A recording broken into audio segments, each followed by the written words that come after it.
Hello, good evening. It's getting hot in here.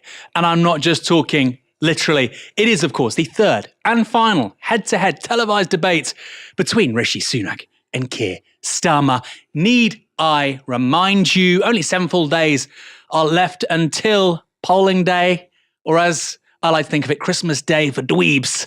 I'm Aaron Bastani. And of course, we've got the one and only Ash Sarkar down the line. Ash, how are we? I'm very warm, but please refer to me by my proper title, which is Chief Dweeb, Aaron. I love this stuff. Chief Dweeb, not to be confused with Chief Keef, the next Prime Minister. Before I go back to Ash in a moment, I don't know what to expect with this debate tonight. We had polling out, MRP polling out earlier on today. It put the Tories, I think, on around 60 seats. It put Reform on 18 seats. It made the Liberal Democrats the party of opposition. 22 cabinet ministers lost their seats according to that polling. Now, that doesn't mean it's going to happen, doesn't even mean it's accurate, but that is the context for Rishi Sunak tonight. He needs to pull something out of a hat. Ash, do you think he's thinking like that, or is it just survival time?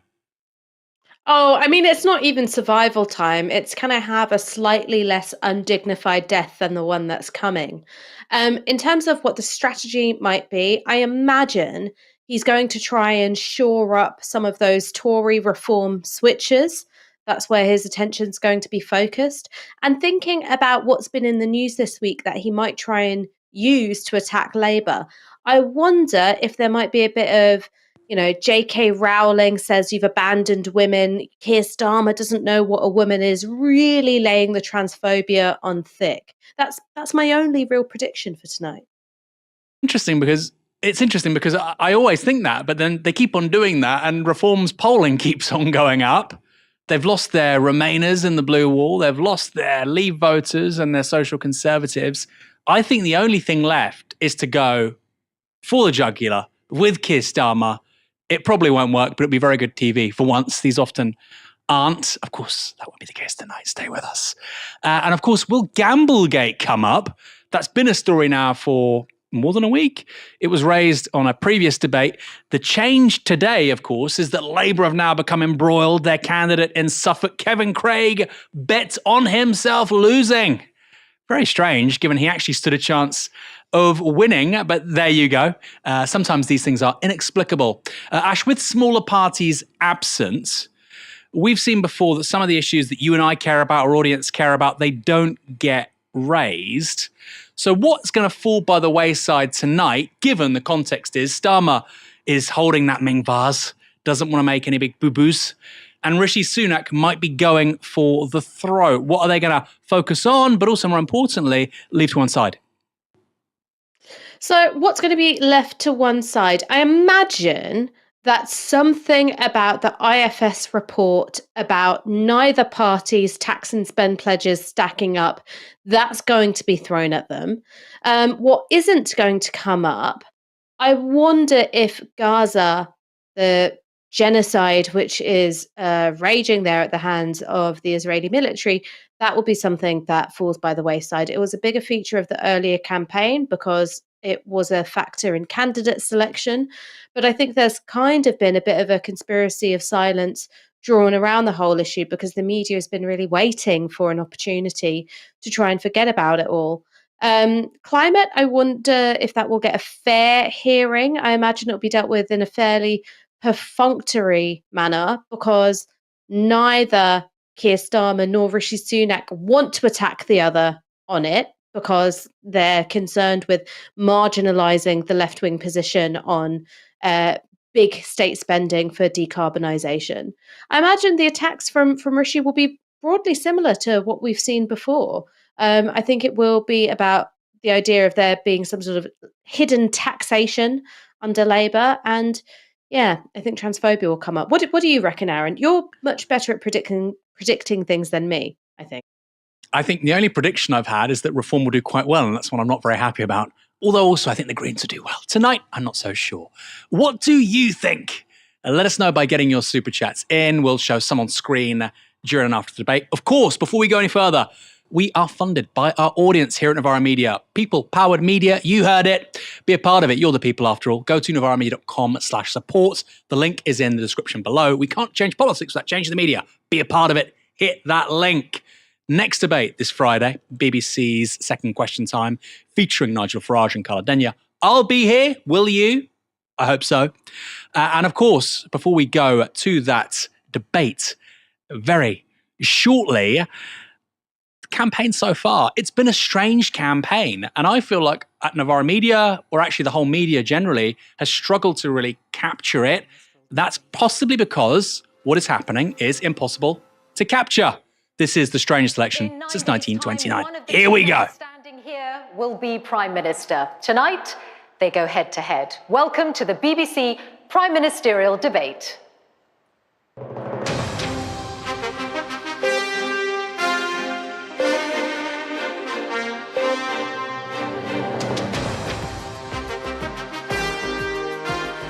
What would your chosen entrance music for a debate be, Aaron? I think I'd go for Made You Look by Nas, with the remix with Jadakiss and Ludacris. Very good. Eye of the Tiger. Like Chris Eubank back in the day. Oh no, it was, Eye of the Tiger. He was I'm a Survivor, but anyway. Good evening. Welcome to Nottingham and to Nottingham Trent University, our venue for this debate. With the general election just over a week away, tonight, Rishi Sunak and Keir Starmer are about to spend the next hour and a quarter answering voters' questions. They are the two contenders for Prime Minister. Their positions on this debate stage have been decided by the toss of a coin. They do not know what the questions will be. Those will be coming primarily from our live audience here at the university, who have been chosen by the pollsters Savanta. They include supporters of the Conservatives and of Labour, as well as some undecided voters. And we will also have questions submitted through the BBC's Your Voice, Your Vote website. After 75 minutes of debate, we will have analysis from our spin room, which is also here on the Nottingham Trent campus. And that is where Laura Koonsberg and Clive Myrie will be talking to other politicians and also to fellow journalists. And so, to the leaders, Rishi Sunak and Keir Starmer, welcome to you both. It's very good that you're taking part in this with just over a week to polling day. Welcome. Let us begin straight away with our first question, and it is from Sue Barkley. People are dismayed by the lack of integrity and honesty in politics today. After the recent allegations about political betting, how would you restore trust in politics? Bloody Kevin Craig. Thank you very much, Sue, for kicking us off. Now, both of your parties have faced allegations in this regard in recent days. We know of 5 Conservatives being investigated and 1 Labour. Rishi Sunak. Well, Sue, I completely share your anger. I was as frustrated as you are furious when I learnt about these allegations. That's why, alongside those the Gambling protesters you can hear in the background we are. initiated our If own anyone can make it internal out and tell us in the chat. inquiries Yeah, that's into Kevin that. Craig. As a result of that, Let me, I want to run in Suffolk. 2 candidates, and I've been crystal clear. Anyone who has broken the law, broken the rules, should not only face the full consequences of the law, I will ensure that they're booted out of the Conservative Party. Keir Starmer. Sue, thank you very much for your question, which I think is on a lot of people's minds. This Didn't wear a question of seatbelt. Respect and integrity in politics. And you have to lead from the front on issues like this. I think over the last 14 years, politics has become too much about self-entitlement and MPs thinking about what they can get for themselves. And one of the important choices, and the thing that I would like to do if I'm elected Prime Minister, is to reset politics so that politics returns to public service. I don't think that started in 2010, Keir. Allegations, the instinct Little thing called the expenses scandal. These people to think the first thing they should do is try to make money was the wrong instinct, and we have to change that. But it is also a question of leadership, because this isn't just what's happened this week, last week in the Gambling Commission. We saw Partygate earlier in this Parliament. The Prime Minister himself was convicted and fined for breaking the rules which he brought in and imposed on everybody else. And of course, we've seen what happened with the COVID contracts and the huge amounts of money that were made. This takes leadership. What I did when one of my team was alleged to have been involved and investigated by the Sunak has to bring out Jimmy Savile. I'm sorry. He's got nut zero. It made it really important to be He's swift. got zero. The Prime Minister delayed and delayed and delayed until eventually he was bullied into taking Rishi action. Sunak, If you're going to there are a change lot the of culture, let me you have get to a start at the response. top. Let me get a response, Keir Starmer, to those accusations. Well, it was Rishi Sunak. important to me that, given the seriousness and the sensitivity of the matters at hand, that they were dealt with properly, and that's what I've done. We had an independent internal inquiry into what happened, have taken action and suspended the candidates involved, and I've been crystal clear that they should face the full consequences of the law. But Keir Starmer talks about leadership in politics. That's what Sue's question was at, was a broad question about how to do that. I also think leadership means being straight with people. It means having the courage of your convictions, not changing your mind on every single position that you've taken, and being upfront about what you want to do for the country. That's not what Keir Starmer is doing. He's not being honest with everyone about his plans to raise their taxes. Right, I think that will erode trust in politics, and that's the choice at this election. Let's just stick to the heart of the question, first of all, because Rishi Sunak isn't exactly wrong here. Honesty and integrity should be where Keir Starmer is weakest, but this is a uniquely weak Tory party. On those, to withdraw support from those two Conservative candidates, what did you find in that investigation? Well, Michelle, you know there's an independent investigation which is ongoing, which is why I can't say anything further about that. You will understand that. But when we had our internal inquiries, when we found things that were not appropriate, I took action and suspended the candidates. I've been crystal clear. I was furious to hear about these things. That's why I've dealt with it. But the choice of this election is about, as Sue said, it's about leadership, it's about integrity in politics, and that is a question about doing what you say. You know, Keir Starmer's made this broader point, but the point is he's changed his mind on every major position that he's taken. Absolutely. He doesn't have the courage of his convictions and is not being straight with everybody now about his plans, if he wins power, to raise people's taxes. That's not going to do anything to restore trust in politics, and that's a choice for everyone at this election. Continue tax cuts with the Conservatives, or Keir Starmer's tax rises, which he is not being straight with everyone about. That it's a Palestine protest outside debate venue in Nottingham, and really remarkable work at being audible on national television. Do you know if any other candidate has placed similar bets in this campaign? Well, he was, as you say, investigated by the Gambling Commission because he bet on himself to lose. As soon as the Commission said they were investigating, I suspended him. And I've made very clear to my candidates that I expect high standards in politics. I said last week that the Prime Minister should have taken decisive action. And I said last week, should one of my candidates be investigated by the Commission, then they would be suspended and their feet wouldn't leave the floor. And that's what I did. And so my candidates know I expect the highest standards, and that I'll take decisive action if they fall below those standards. Because I am, back to Sue's point, I'm absolutely determined to return politics to public service. Do you know that none of your other candidates have placed similar bets? So important for our country. Do you know that none of your other candidates have placed similar bets? Great question. Well, I've made clear to my candidates what the standards are, and they've seen by my actions what the consequences are if they fall short of those standards. But the Prime Minister, by the way, Kevin Craig was on a shortlist of one. Even the week before. This chap who did this, and he just happened coincidentally to donate £100,000 to the Labour Party. No coincidence at all. So this is the highest calibre of candidates. People that bet on themselves losing. On the rest of the country.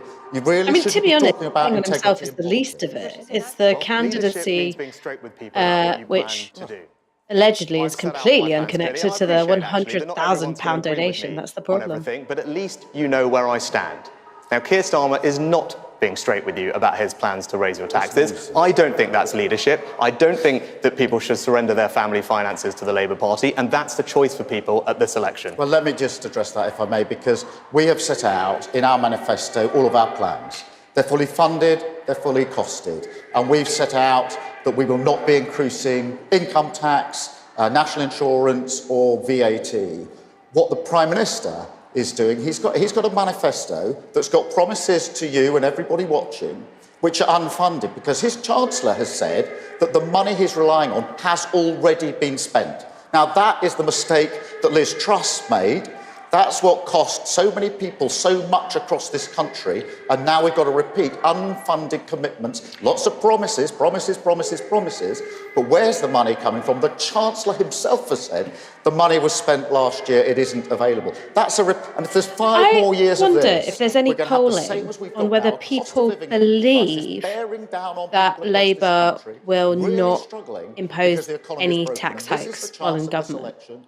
Because I wonder if Rishi Sunak's attack line doesn't quite work, because people think that they will impose tax hikes, but they're kind of okay with it because they think that they're going to fall on the richer people rather than middle and low incomes. Raising all your taxes. Yes, my favourite thing about Keir Starmer is the fact he'll increase capital gains tax, which is the thing they won't admit to, but I think it's almost certain. Quickly, by the way, if the protest is this loud on the mics, how loud is it in the room? You know, your mic only picks up so much, and they're not even acknowledging that. I mean, Christ, it must be really, really loud. Hundreds of billions of pounds.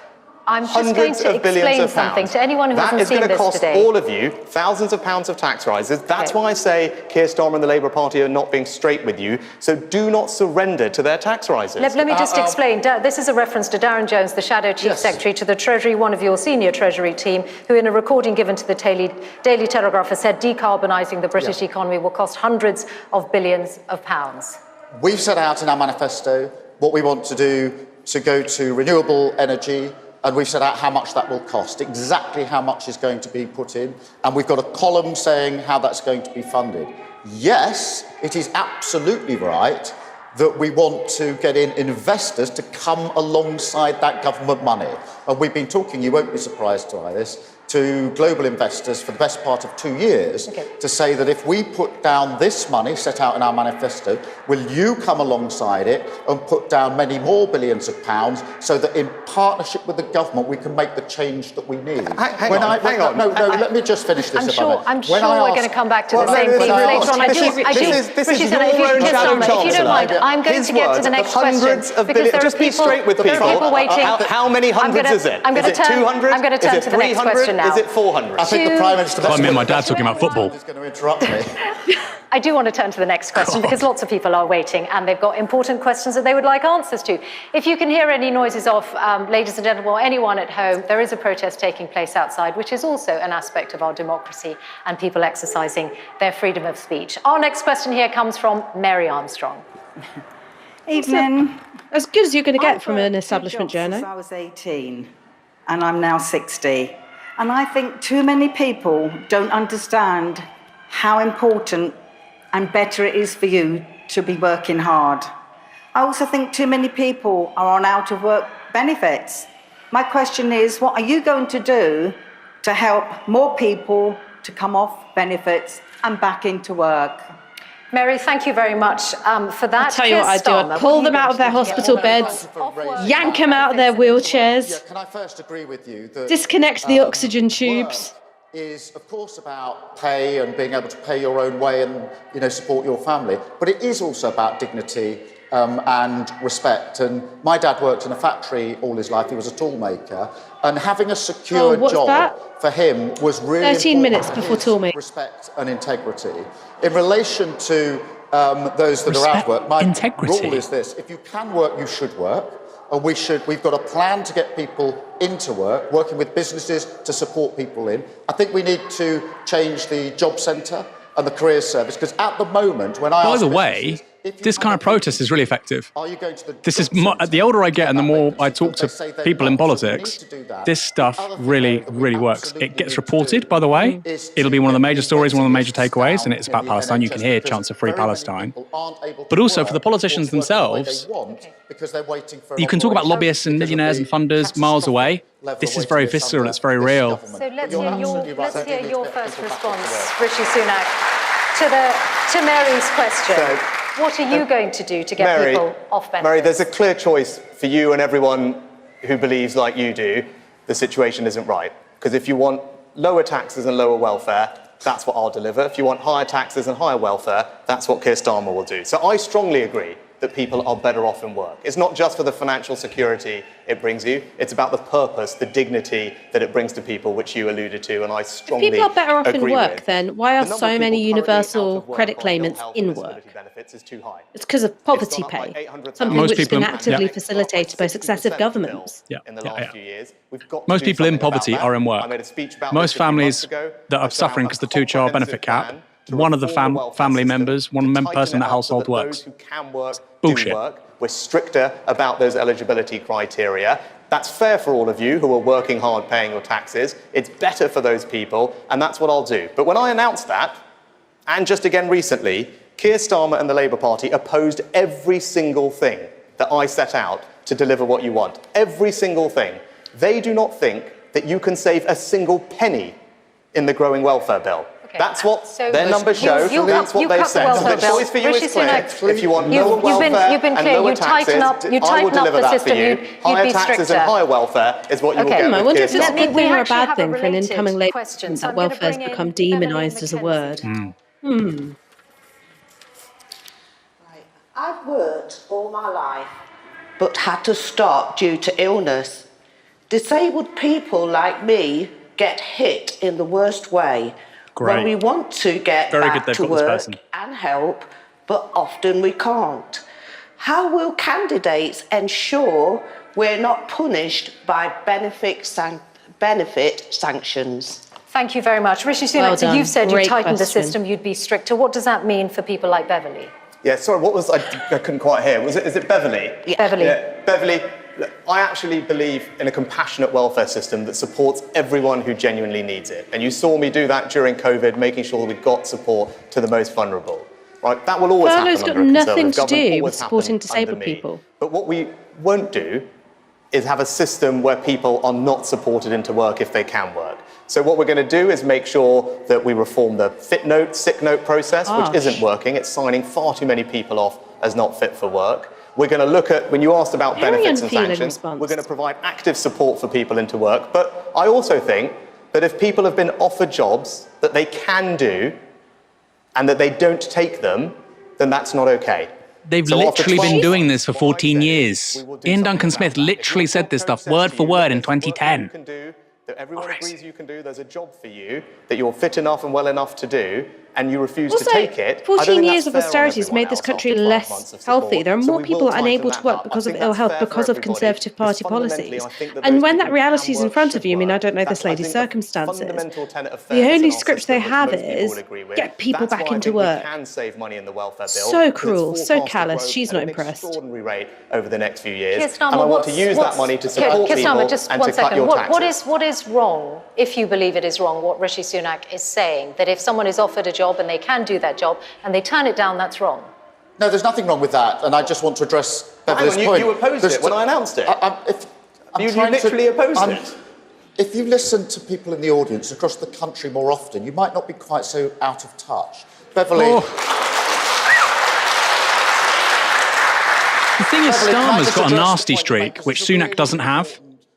Which is very many and you need that in politics. Corbyn didn't have it. You need it. Do want to get back into work for the very reason that was alluded to before, the respect, the dignity, and the support that it gives them. But it's difficult to do so because they're worried about whether they can do it and whether they'll last a period of months. So what a number of firms are doing, businesses, and I've been to see this myself, and I support this, is having a supported scheme where people can be supported back into work for a number of months to make sure they can make that transition and get back into work. I think that's a really good scheme. Terrible. That's what we would She's put saying, into place. how can I guarantee that a disabled person like me who cannot work because of disability won't be held with benefit sanctions? Starmer came back with a nice one too against Sunak, but now, same stuff. This is not a question. This is not a question about tax. This is a question about getting people back to work. So the numbers have risen considerably since the COVID pandemic. The numbers of people economically inactive due to long-term sickness has risen to 2.8 million. So how would you are seeking power, what would you get those numbers down to through the approach you're talking about? We want to get the numbers right down. We want to, with a plan to get people back into work, partly that's supported,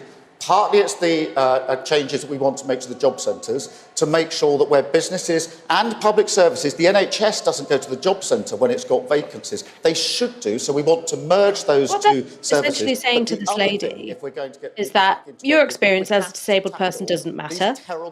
We don't consider it a priority to protect disabled people from punitive benefit sanctions because we are ideologically invested in demonising welfare recipients.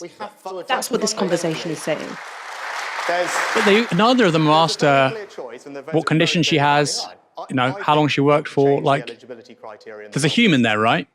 You've got to make it clear that people who can work should work. That means looking at all the gateways we have and actually being more rigorous about asking people to provide medical information when they're making these claims, reforming the sick note process, being stricter about saying to people who don't accept a job after 12 months that that's not okay. Those are all the practical things that I've set out. I think that's fair. Now, Keir Starmer can stand here tonight and say what he wants. When I made that speech, and you can all go and read it and see what they said, they opposed every single measure. Just 2 weeks ago, they were asked about it. They said, we oppose all those measures. So it's one thing to stand here and say all these things. You should at least be upfront with people. You don't think my approach is the right one. You are going to have higher welfare under you, and that's why you can't deliver tax cuts the way that I can. This and people sickening. surrender to this. Oh, round of applause there for Sunak. The Prime Minister says he's going to do all these things. They've been in power for 14 years. Why has he only just thought of this with a week to go before the general election? Honestly, if there's that much wrong with the system, who's the guy in charge of the system over the last 14 years? Why is it so bad? Well, you want to be in charge, but you've got nothing to say to people about what you would do about it. This election is about the future. Why do it's the one time Starmer says something worth listening to. Be higher under you, Keir Starmer. No, it needs to come down. It needs to come down by getting people back into work with a clear plan, and it needs to come down by tackling the waiting lists so that more people can get back into work, which is why one of the first things that we will do if we're elected in to serve our country, serve being the word I choose, is to put in place 40,000 extra appointments, NHS appointments, each and every week. That's 2 million a year to drive down those out-of-work welfare recipients to help. Comfort and Good operations argument, that they need, for once. and to allow them to get back into the economy so that we can grow the economy, which is the thing that's been missing so desperately over the last 14 years. What Keir Starmer's not telling you is actually most of the people who we're talking about, who Sue asked about originally, aren't on an NHS waiting list.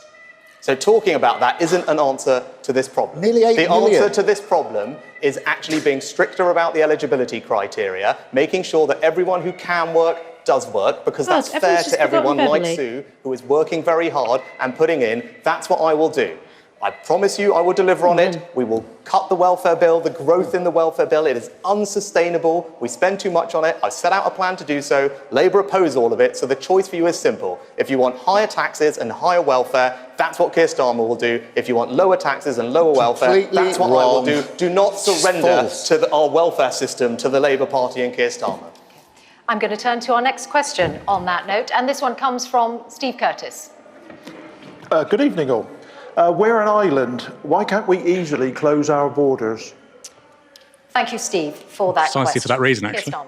Steve, the biggest threat to our borders at the moment is the very many people arriving by small boat over the Channel. And there are record numbers. Since Rishi Sunak became Prime Minister, 50,000 people have come across by small boat. And the government has effectively lost control of our borders. And that means it's not just a border security issue, it's actually a national security issue, because the government's lost control of who's coming and what their background is. Now, what I propose, seeing as we're an island, is stop all flights, all sea time trade. Whoever's in this country stays in this country. That's how you make sure no one comes over here. Into boats across the Channel, an absolute fortune. And I think they can be taken down. And Steve, before I was a militarised politician, Dover. I was the chief prosecutor for England and Build Wales. a wall so I ran all from Land's criminal End to John prosecutions O'Groats. in England. I mean, you Wales, can't and even all build a of our wall, right? That's the thing. Loads of countries, because we're an island, you can't build it. Like, we have a huge, enormous coastline. Be realistic. Were across various other countries. We grouped together with police and law enforcement across Europe, and we took down those Isn't that what terrorist Martello gangs. Towers were for? I've seen Man the Martello Towers. the operations. to do it. I do not accept, I will never accept, that the only gangs that apparently can't be taken down are the gangs that are putting vulnerable people in boats to go across the channel. We haven't heard from him yet on Steve's question, which was, we're an island, why can't we easily close our borders? Steve, you're right to highlight the issue. It's completely unfair what's happening.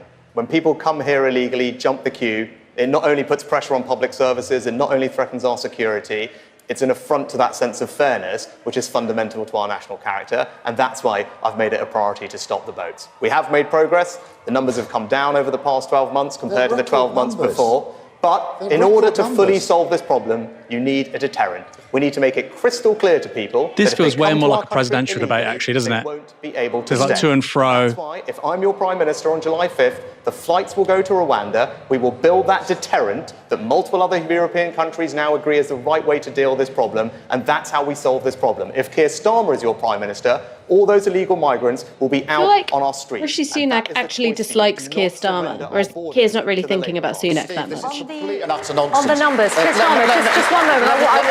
Just one moment. I want to clarify something. Small boat arrivals did come down last year, but arrivals so far this year are at a record high. It's more than 13,000 people. Have you lost control, as Keir Starmer has said? No. The numbers have come down over the past 12 months, as you acknowledge. Michelle, but the way to solve this problem is to have a deterrent. And look, I will tell you this. The Rwanda plan is a deterrent. You just have to listen to what the illegal migrants themselves are saying. One of them just said, most of us are still in France due to the fear we have about Rwanda. Another one said, I won't cross the channel until the Rwanda plan is destroyed. If Labour win, the people smugglers are going to need a bigger boat. Don't surrender our borders to the Labour Party. You would scrap the Rwanda plan. Bigger boat line. Numbers Terrible. have come under this Prime Minister's watch. Record numbers coming across the By the way, channel. we're looking at a Labour and a Conservative politician. This entire debate and how they're talking about things serves one political party, they're not in the room, it's reform. They're spending 10-15 minutes helping the reform vote. Crazy, when you think about it, crazy. A few hundred going Shows every the year right-wing into drift of this country. 99% Welfare, chance immigration. You're not going to Rwanda. Now, I've worked with criminal gangs, Rishi Sunak. I know that they are telling the people they're exploiting there's a 99% chance of not going to Rwanda. That is not a disincentive. That is not a deterrent, and it's not working. If it were working, why are record numbers still coming under your watch, Prime Minister? How on earth can you say it's working? You put the scheme in place. The flights could go off. I noticed you called the election, by the way, before any flights could actually get off, and it could be tested. An interesting timing. But if this was such a deterrent, why is it obviously not working? You spent all this time when I first got this job saying call an election, call an election. Then when we call election, you spend all your time saying why you want to call an election. Funny, Aaron. This is about DCHQ Press are up to their old tricks. They've started they've renamed their Twitter account to Tax Check UK, a reference to when they posed as a fact-checking organisation in 2019. Now they're posing as Tax Check UK. Here who've come unlawfully. The Prime Minister says he'll send them all to Rwanda. The Rwanda scheme takes a few hundred. It would take literally 300 years to get all the people who are here unlawfully to Rwanda. So they're going to stay here. If elected, what would you do? What would you do with them? So at the moment, they're not being processed. So they're sitting in hotels, which you are all paying for. They're not processed, and as a result of not being processed, that means not a single one, even those that shouldn't be here, could be returned anywhere. So once they've got here under the Prime Minister's scheme, they're here for life. That's an absurd situation to have got into. So yes, we do need to process. But what will you do with them? We've got to process the claim. You're sitting there with This is such a low IQ debate. It's so low IQ. I'll solve the problem. No, you won't. I will. No, you won't. No, I will. I will put them on planes to Rwanda because they shouldn't be able to stay. What will you do with illegal migrants who come to our country? What will you do with them? It's a simple question. His plan is what will you do with them? They need to be processed at the moment. Processed? They're not. These which claims means giving are not them, being processed. to be clear, will mean most of them will be given asylum. They will get the right to remain in this country. At the moment, 100% of them are effectively being granted asylum in this country because they can't go anywhere. They can't go anywhere. They cannot. The Prime Minister knows this, and if he thinks I'm wrong, he should say so.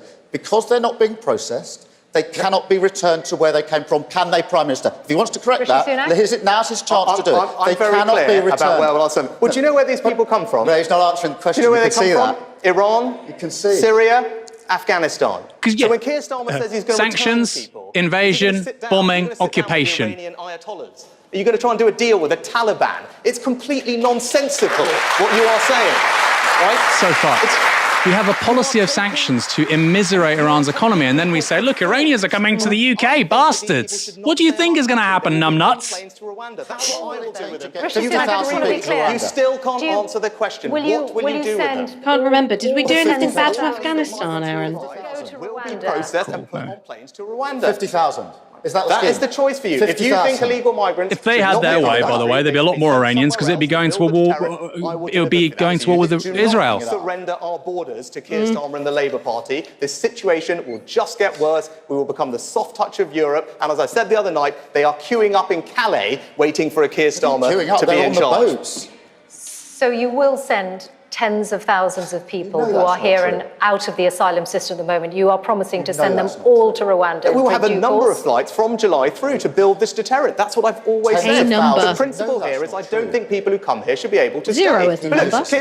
Keir, you talk about this as if you care about the issue, but this is when you ran for the Labour leadership, which wasn't very long ago, you promised to protect free movement. You said you would close, you promised to close detention centres for illegal migrants, and you boasted in that letter of getting illegal migrants more welfare. Like, that's what you actually believe, and that's why you can't trust him on this issue. So I say it again, do not surrender our borders to the Labour Party. I'm very clear that what we need to do here, we need to get our security of our borders back. They've lost control. 50,000 people have come. We've got to smash the gangs that are doing this in the first place.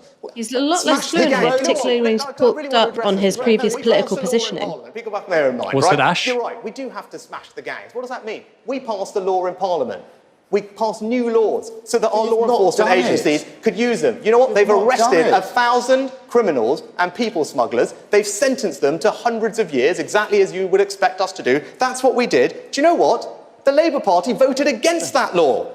So when you stand there and say smash the gangs, like on every other issue, you say one thing, you do another, you just don't know which Keir Starmer you're going to get. You can't trust him on this issue. Do not surrender our borders to him. This is the difference between me and the Prime Minister. Before I did this job, I was running the Crown Prosecution Service. I was the Director of Public Prosecution. And it was my responsibility to take down criminal gangs on behalf of everybody in this room, everybody watching, to protect the country. So I know that this can be done. You share the data, the analysis, the intelligence. You have to have a strategy to arrest everybody at exactly the same time. You need to know what evidence is going to be used in which court, this where, is bringing and which clipboards country to a can have a lead gunfight. on the I think it prosecution. completely misunderstands the nature of anti-immigration There was one sentiment. terrorist gang that involved bringing down 9 planes in the Atlantic at the same time with bombs. That was one of the cases that I had to deal with as a prosecution. It's a very different kind of threat, isn't it? No, but these were very sophisticated terrorist gangs. The question was I had a very simple question. I don't accept this can't be done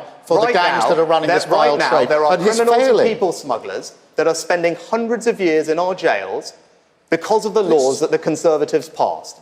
When it came to it, the Labour Party opposed those laws. They voted against it. So when he's standing here before you tonight saying, yes, he cares about this, he's going to do about this, just look at his record. This is someone who defended free movement. He campaigned against the deportation of foreign criminals. He can't be trusted on this issue. Do not surrender our borders. That's not true, is it, Keir? Both your responses. He campaigned on free movement after 2020. Comes from Mohammed Mubarak Sheikh. Hi. You have both made lots of promises, but you haven't set out a clear plan to pay for those promises. Where is the money going to come from? You both made lots of promises. You haven't set out a clear plan to pay for those promises. Where's that magic Where money is tree? the money going to come from, Rishi Sunak? Well, actually, we talked about it, Mohammed, in Sue's question. I think it's right that we make savings from the welfare bill because it's forecast to grow at an unsustainable rate. I don't think that's right. I don't think that's fair. Set out a comprehensive plan. You can go and have a look at it online. And those savings we will use to cut your taxes. And what I want to do is cut taxes for people at every stage of their life. So for everyone in work, So one we're going to reason why the continue welfare bill cutting keeps going up is because we have an aging population. We have more people who are drawing down their state pension. We will raise the allowance, delivering a tax cut for pensioners, making And sure people have, that the by the state way, pension people have is no never idea how bad that's subject going to income get. tax. People have no For a idea. young couple wanting to buy your first home, we're effectively going to abolish stamp duty. If you have children, aging population, and two parties campaigning on making it harder for working-age immigrants to come here. That I want to deliver. And if you're a small business owner, an entrepreneur, And having a kid is impossible. Okay. Let's see how that works out. Those are the tax cuts. That's how we're going to pay for it, and that's the choice for you at this election. You can have tax cuts with the Conservatives, or you can have thousands of pounds of tax rises under the Labour Party, because he's simply not being straight with you about what is coming. Mark my words, your taxes are going up if he is in charge. Keir Starmer. False, but Mohammed, I'll answer your question. Everything in our manifesto so we've set out all of our plans. It's a manifesto for growing our economy, for creating wealth, to make sure our country is better off and that everybody within the country is better off. It's got clear columns setting out how much each of our plans is going to cost. I've got to say, I think Michelle Hussein is sitting back too much. This should be the time where she raises what the IFS had to say about both manifestos. It would be impartial, it wouldn't be partisan, it would be pressing them both. And the reason for that, Mohammed, because this is really, really important, is that we know what happens if unfunded tax cuts are made, because Liz Truss tried that experiment on the country. And we're all paying the price for that. And when she was elected as leader of the Conservative Party, Rishi Sunak said we should unite behind her. I don't think we should unite behind her. I think we should learn the lessons, which is why I'm not prepared to allow an incoming Labour government ever to inflict that kind of damage on people across the country, because people are still paying the price. Many people on a mortgage now, who've come off a fixed-rate mortgage, are now paying hundreds of pounds more because of the damage done to the economy. But Rishi Sunak rates were going up anyway because inflation was high. Has got commitments in there that are unfunded. Not really because true. His Chancellor has said that the money he says he's going to use has already been spent. And everybody knows you can't spend the same money twice. So you're going to go round, if we have 5 more years of this, we're going to go round and round in circles. Yes, but just before you respond, because each of you had a say on that, just before you respond, I'm going to make clear that Mohammed's not alone in thinking that neither of you have set out a clear plan to pay for your promises. The IFS think tank said this week that you are both ignoring raw facts, and that huge decisions need to be made, which in all likelihood will mean either higher taxes or worse public services. Well, actually, the IFS also said that it's right to identify welfare as a challenge that needs to be addressed. And the IFS also acknowledged that when the Conservatives previously set out savings that they would get from the welfare bill, the IFS didn't think it would happen. And in fact, they were delivered. And I'm sure BBC Verify will put that quote on their website. But look, 2 years ago, I warned repeatedly about what Liz Truss's economic policies would do to our country, even if it wasn't what people wanted to hear at the time. I was right then. And that's why you can trust me now. That's why you can trust me now when I say that the Labour Party's policies will mean all your taxes are going to go up by thousands of pounds. It is in their DNA. Mark my words. Your pension, your council tax, your home, your car, you name it, they will tax it, which is why he cannot rule out raising your taxes. He's been asked multiple times. Will he change the council tax bans? He won't rule it out. I'll ask him again, but I'm going to tell you, do not surrender your family finances to Labour's tax rises. Let me address this directly, because the Prime Minister said he warned the country about Liz Truss and the damage that she was going to do to our economy. And then in the next breath, he said we must unite behind her and support her. Why on earth would you unite behind someone that you say was going to do that damage? You know what it's like to fall in behind a leader of your party. But he's repeating the problem. He's repeating the problem. He said unite behind her. She's one of his candidates. And his election pitch to you seems to be, my predecessor, a Tory Prime Minister, broke the country, did huge economic damage, please vote Tory. Now, you're going to have to decide whether that's persuasive. He's now openly admitting the damage that the Tories have done to the economy and saying, please vote for him. No, that's the last Starmer's looking really shaky. Doesn't look like a Prime Minister. He looks flustered. I was right. Yeah, really weak. And since I've been your Prime Minister, inflation is back to normal. The economy's growing faster than our competitors. Wages are rising. Energy bills are falling. We've started cutting your taxes, and I will keep cutting your taxes. That is my pitch to you. That's a choice at this election. Their taxes that he wants to put up on you are coming. He won't rule out revaluing your council tax bans. Every pensioner that is watching should realise that under a future Labour government, for the first time in our country's history, the state pension will be subject to a retirement tax under Labour. That's what their plans are. Those are the numbers, black and white. We're not going to do that. We're going to have the triple lock plus. But This for is the millions just of false. pensioners that are watching, be very worried because you're going to face a Great attack line. Complete bullshit, but great line. Don't insult people by putting out falsehood. You mentioned which the one- IFS. which one's the fault? He in keeps that? saying we're Well, going to hang raise on, taxes. sorry. Keir Starmer, can you confirm? He obviously that the has put a bet will on the state intractability, hasn't he? Will, How will many the times state is he gonna do it? pension be subject to income tax under a future Labour government? The only way for it not is for you to match our triple lock plus. So maybe you can change policy here tonight. Will you match our triple lock plus and ensure that state pension is never subject to income tax? Yes or no? The position on the state pension that we've set out is exactly... It's a yes or no. Hang on, we need to hear this response. I think you should show some respect to the audience who want to know what I've got to say about this without constantly being interrupted. It really isn't the way to do the debate. What's the answer to the question about whether you'll match what they're going to do on pensions? The position on pensioners and tax, or pensions on tax, that we've set out is exactly the same. It is the position of the government at their last budget. It is their position. The Prime Minister now says, oh, I'm going to change that. I'm going to change all that. When asked where the money is coming from, his Chancellor says the money is being spent, it isn't there. That is making the same mistake again. Can I just address the IFS point, though, because I think that is really important. Our position is the same as the Chancellor's last budget. No one knows what that is. Capital T if he is your Prime He Minister. can promise For the first time in our Let me quickly explain. So there's a threshold when you start paying income tax in this country. Because the pension has got the triple lock, it's kept on going up. Now that the pension is basically getting over that threshold, pensioners on the basic state pension will increasingly pay tax on their pensions. Sunak doesn't want that to happen. Starmer's not changing anything, but the reality is they will pay new taxes. And that's what Sunak is saying. He's saying that you're introducing a new tax. He's not introducing anything, but there will be a tax.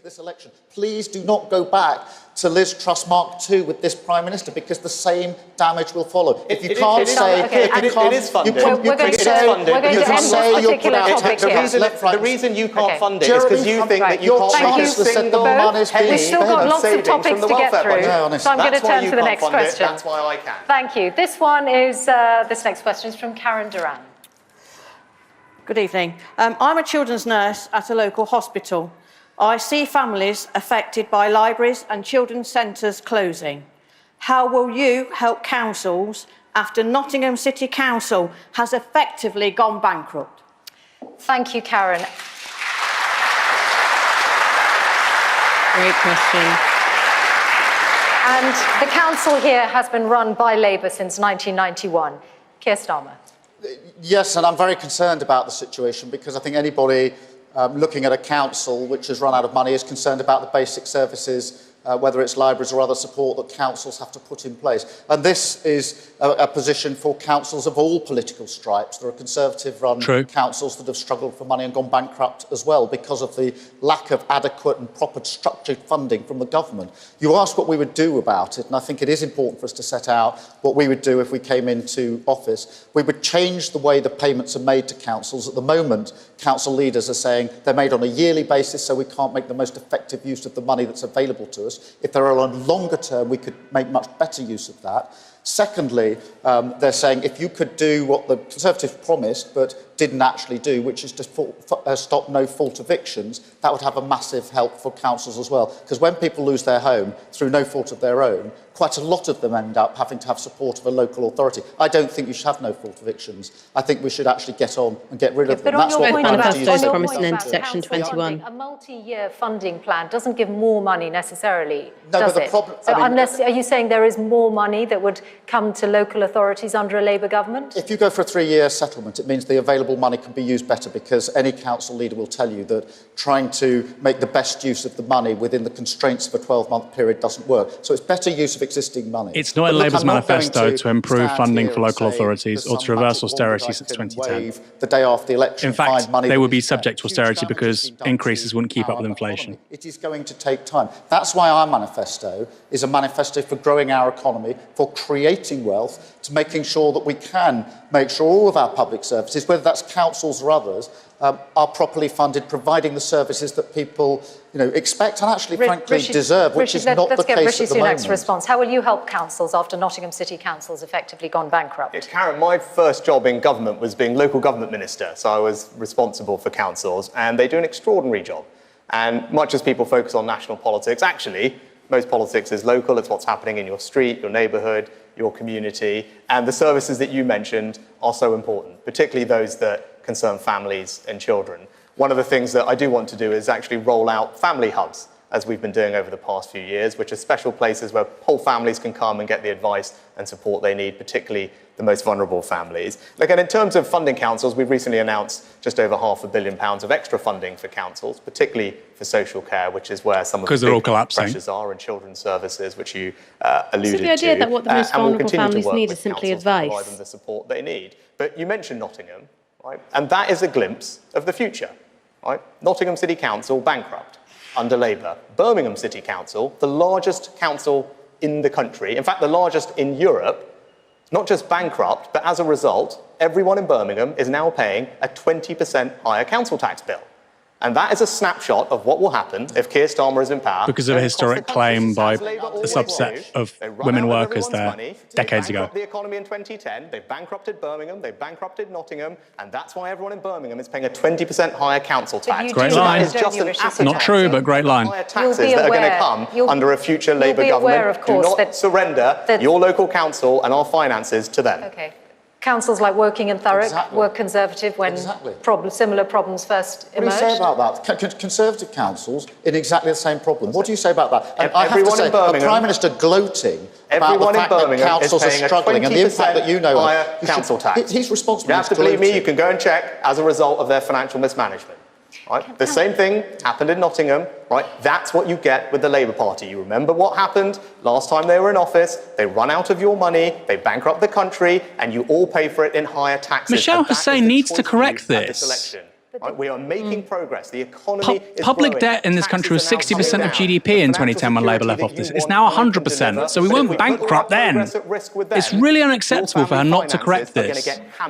Your taxes are going to get She's whacked way up. too hands and off. that is the choice for you at this election. debate. Do not surrender to their tax rises. Okay, thank you both. Just before we get to the next question, I'm going to remind He's everyone lying! watching that we have got more questions coming in this Absolutely Prime Ministerial debate. But online on the BBC live page, you'll be able to see what BBC Verify are already doing. They're already fact-checking and assessing the claims made here, and will continue Just also to do want so to say that Portugal are behind. Our next question Georgia is from are going Robert up. Blackstock. Good evening, gentlemen. Mr. Sunak, I think you made a fair job of being Chancellor, but you're a pretty mediocre Prime Minister.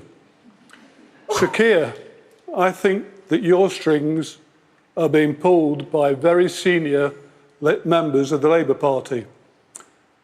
Are you two really the best we've got to be the next Prime Minister of our great country?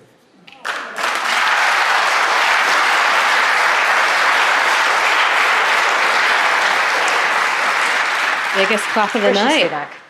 Well, Rob, look, I can understand your frustration, everyone's frustration, because the last few years have not been easy. We've dealt with a lot as a country. I'm not saying we've got everything right. I certainly would be the first to acknowledge that. But I've been your Prime Minister for 18 months. And in that time, we've got inflation down from 11% with all the damage it was doing to the cost of living back to target. The economy in the first quarter of this year, fastest growing in the G7. Wages rising faster than prices for almost a year now. And my primary job was to deliver that economic stability so I could start cutting your taxes. That is the journey we're now on. So whatever your other frustrations, the choice for you at this election is about the future.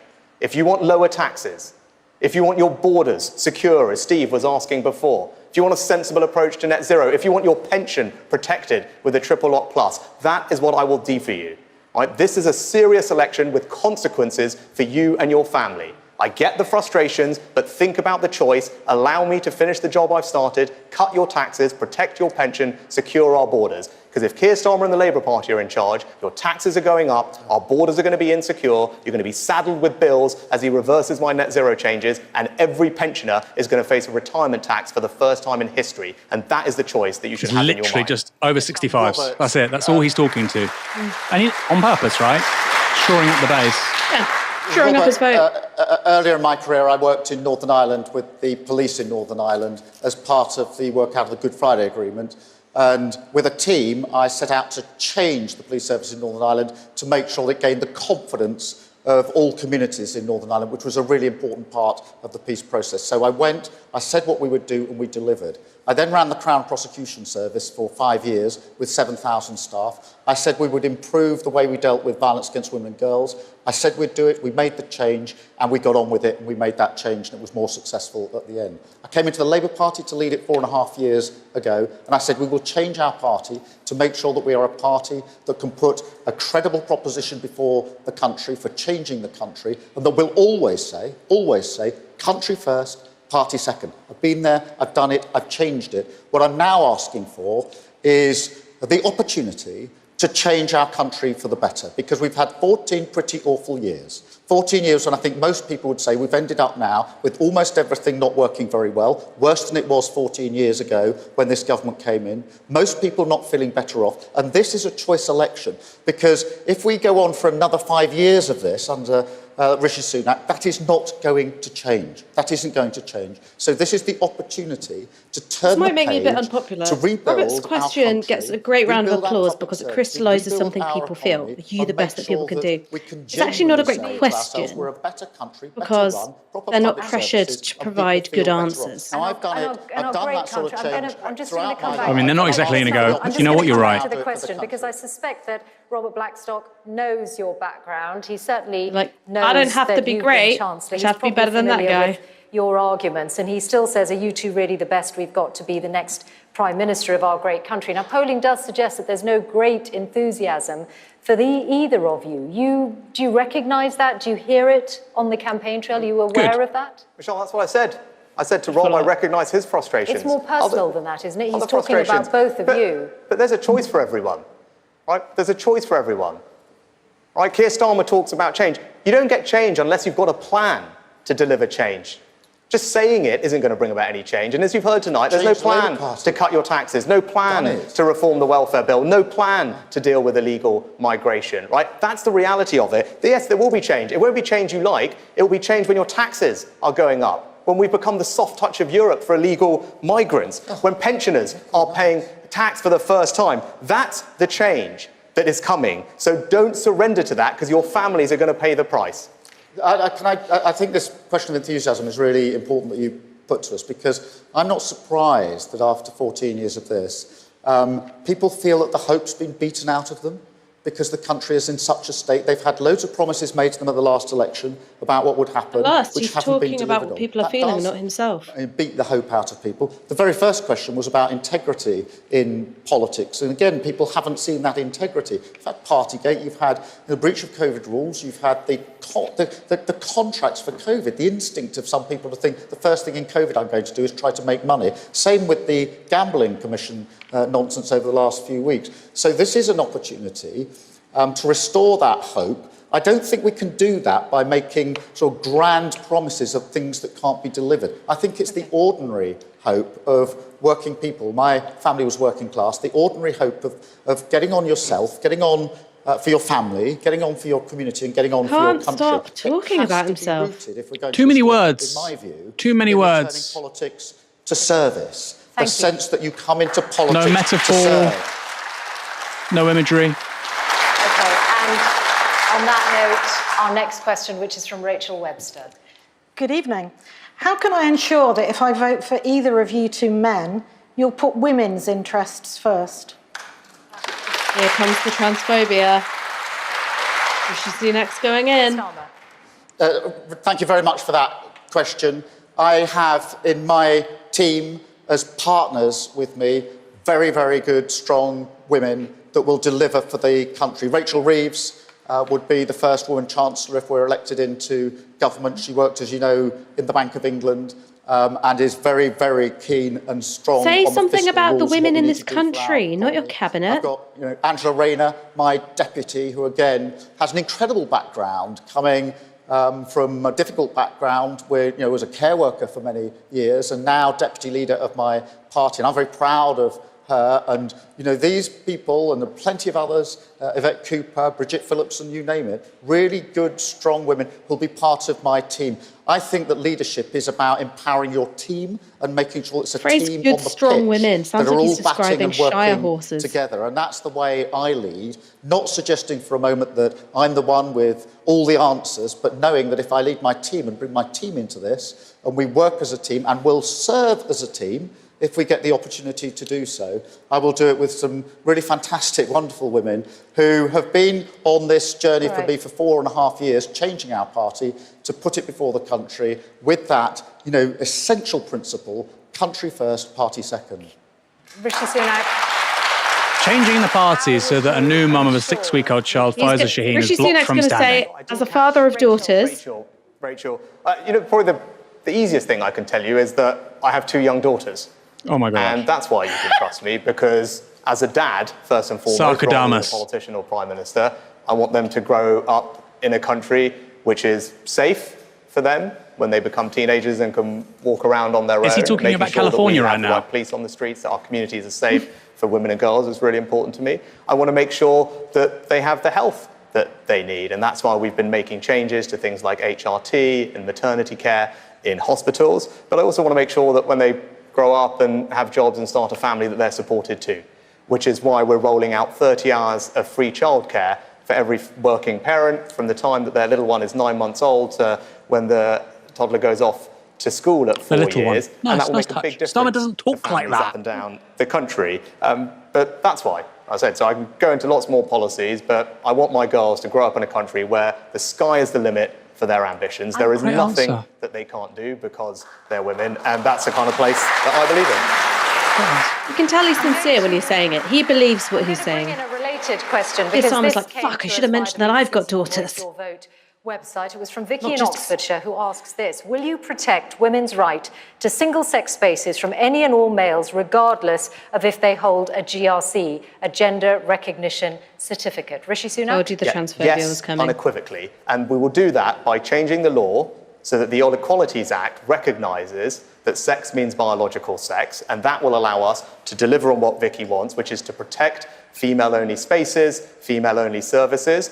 It's crystal clear for you there is a choice on that question at this election, because Keir Starmer is not matched my pledge to reform the Equalities Act to pass new law. That is the only way to deliver. To me, on what the way in Vicky which says. trans And the people reason have he just won't do become that, a I don't know, political but he can punching explain, bag. It's because he's Disgusting. not sure, like I am, that when it comes to these matters, sex means biological sex, and that's how you protect female-only spaces and services. Keir Starmer?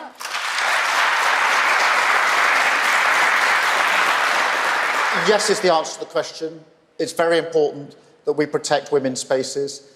I saw this firsthand when I was Chief Prosecutor back in 2008 to 2013. I was working with groups who were supportive of women who'd been subjected to domestic violence and sexual violence, and saw for myself just how important it is to have those women's spaces. Same in hospitals and in sport. So yes to that answer. But what I will Where are also trans say women meant is to go? that I do recognise that there In are hospitals? a small number of people. Are you going to who put are trans born women on a into male gender ward? Are you they going to put them in don't the identify non-existent with. side And rooms? I will treat them as I treat all human beings, with dignity and respect. And I'll tell you for why. I'll tell you for why. Because if you don't, you end up with the Prime Minister of the United Kingdom standing in Parliament making an anti-trans joke in front of the mother of a murdered trans teenager. I will never, ever allow myself to be put into that Rishi position. Sunak, would you like to respond to that? That's not what I did. I was pointing out that you've changed your mind on this question multiple times. But to answer Vicky's question, That's exactly you what can't happened, deliver actually. on what Vicky wants. So everyone who does want female spaces protected has to be prepared to change the laws that the Equalities Act recognises that sex means biological sex. It's pretty straightforward. Now, Keir Starmer says that he believes in that, but he won't change the law to do it. So he's not being straight with you again. Well, right? again, Saying one thing and doing another. You won't change the law to recognise that sex means biological sex. So you cannot say to Vicky and everyone else who cares about this issue that you will actually ensure that their spaces are protected. If he'd been in as many support centres that I've been in for those that have survived sexual violence and domestic violence. He would know very well it is possible to do it. It is being done. I've supported it being done when I was Chief Prosecutor. I've always believed in that principle of women's spaces. That's going back to 2008, way before this latest iteration of the debate, because I could recognise for myself just how important it was to have that space, women-only space, biological women-only space, particularly in that area, but also in other areas. How do you ensure it? Just a second. Yeah. I mean, Rishi, how do you ensure it without changing the Equality Act? It's provided for under the Equality Act. It is actually spelt out as one of the examples given in the Act. It always has been. And fabricating a difference here in a situation where actually we should be trying to find common ground and work together. Well, I'm proud of the record of my party on women's rights. We've done amazing things in terms of equality under Labour governments, made a massive difference to millions of lives. There's much more work to do on women's equality going forward. But the only way I think we can make that progress is if we change the way that we do politics. Is the best we can do for women demonising trans people? Because I'm a woman, I'm a cisgender woman. It's not in my top 10 list of societal changes I'd like to see. Put it that way. Difficult discussions, different opinions, of course, but the role of the leader of the country is to bring that together so that the country itself is less divided. One of the issues for me is with sadness, is the fact that over the last 14 years, there's been this tendency on almost every issue to try to find the points of difference and division, rather than doing what we're actually really good at as a country, which is bringing people together. Before we move on. Let's go to some super chats very quickly. This is about the courage of your convictions and principles, right? I believe when it comes to these matters, sex means biological sex. Of course we should have compassion and tolerance for people who are going through questioning that, but fundamentally, when it comes to women's safety, women's only spaces, sex means biological sex. Say the word trans. That is the only way to make sure you can deliver the protections that Vicky wants. Questioning biological sex. Keir Starmer, when one of his They've got a very clear idea of who they are. Made that point a while ago, he said that she was wrong. She was hounded, right? He said she was wrong. Now, he's now changed his mind on that question, that it goes back to trust, it goes back to having the courage of your convictions. I get that not all of you will agree with my position, right? But I'm being clear with you. Sex means biological sex. You have to change the Equalities Act to deliver the security of women's spaces and women's services. That's what I believe the right thing for our country is. Can you respond to that point, which relates to one of your MPs, Rosie Duffield? The Prime Minister knows perfectly well that this is all set out in the Equalities Act already. The specific instance of safe spaces. If Sunak was like Farage, he would just say, he's a liar, this man's lying to you, the whole Trump thing, and then Starmer would do this, right? It's the Equalities Act. Sunak doesn't quite have that. Quick super chat from Mark P. Muss. At least on question time, audience can answer back. Very good point. Jazz vinyl record business with my partner. Post-Brexit, we have lost 90% of our business with Europe. How can we mend our broken trading relationship with Europe? Okay. 90% of Julie's business with Europe has been lost. Now, Keir Starmer, you were a Remainer. Rishi Sunak, you argued and voted for leave. How can we mend our broken trading relationship with Europe? Well, Julie, first of all, thank you for doing what you do. My mum was also a small business owner. I grew up in a family that had a family business. I know how hard it is. I know what the struggles are like. And our economy is built on people like you. And you deserve all our support and admiration and praise for doing what you are doing. I'm sorry things just about have been Brexit, difficult. not your life story. We had the referendum, and now his focus should be on making sure we make the best of all the opportunities. In an economy-wide sense, we're actually doing very well now at exporting around the world. But in order to help you, I have two specific things that I can do that will help. One of them is to make sure that we cut your taxes on business rates. When I talk to small retailers like yours, I think you said you had a premises. The thing that everyone talks to me about is business rates. That's why we've cut business rates for small retail, restaurants, pubs, business rates might shops help across her. the It won't country. make up for the fact and Labour that on her Wales, trade they with haven't done Europe that, is so everyone's taxes are going up. And then the second, literally an import business. Literally an import business. Like you who are self-employed and others in small businesses, I want to abolish your national insurance. so that you have more financial security. Now, I'm the person By the way, that has Georgia are made now sure beating that we have Portugal good relations 2-0. with Europe. Incredible. You can all see that, and we will continue to do so. He wants to scrap national insurance. They won't have a pension. Like, you pay national insurance contributions to have a public pension. That's how we'll give you financial security. It's kind of a downside there. He says he's going to cut national insurance. That's £46 billion. £46 billion has just been spent in the last minute without saying where that money is coming from. That money on national insurance is used for our NHS and for our pensions. So, Prime Minister, if you're going to cut that money, that national insurance, those £46 billion, is it the NHS or is our pensioners that are going to pay for it? So far, neither of you have answered Julie's question, which is about she's how let him we off can the mend she's let him off the hook broken there. It's a great trading question. relationship with Europe. Let me address that, because the Prime Minister says, I think he's just said the economy is all very well, going very well. I don't think millions of people across the country feel it's going very well. I think they think it's going very badly, and it's hitting them. But Julie, in relation to the EU, I did vote to remain. I campaigned to remain, but we left. We've left the EU. We're not going back to the EU. But I do not accept that we can't get a better deal than the one that we've got, because too many businesses are in the position you're in, which is, you know, you put yourself into your business, you put your money into your business, you take huge risks for your business, and I think you should be supported. So we want to arrange to get a better deal in trade relations with the EU. I think Boris Johnson botched it. He just wanted to say he could get a deal across the line. So we can get a better deal. I think a trading deal. I'd also like a better deal on research and development, where I think if we work together, trading deal. It'll be better Single for the market. country.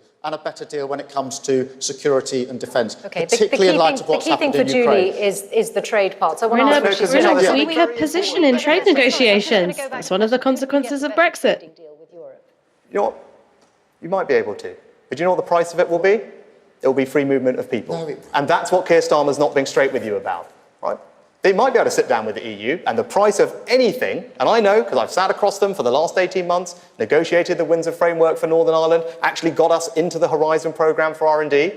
All the things he's talking about involve accepting more migrants. Free movement by the back door. That is the choice for you at this election. Right? If you want free movement to come back, we had Steve's question at the beginning about borders and migration. Right? That is the price of any deal like that with the EU. They have been crystal clear about that.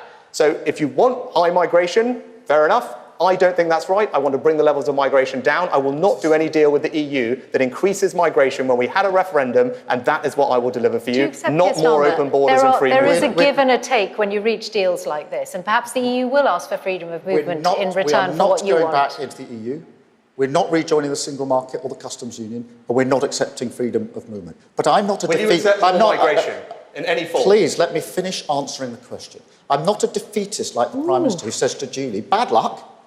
That's as good as it gets. You'll have to go along with the problems you've got, however hard that is for you. I'm not in that. I'm not going to say to you, Julie, there's nothing I can do to help you or to other people in the same position. I'm going to say, I know we can get a better deal than the botched deal that we've got, and I'm going to go out and fight for it. Not going to have freedom of movement come back, not going to go back into the EU, but I'm going to fight for a better deal so you can trade more easily across Europe, so you can succeed and our economy can succeed, because I believe in our country. We've got 10 minutes left here. Important to say, we ended free movement.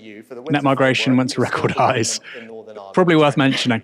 Made sure that we are part of the Horizon scheme on positive terms, warmly welcomed by the entire research community or universities. I've got a track record of doing those deals with the EU, but you just say you'll get a deal. What will it cost? You're not being straight with people. I know.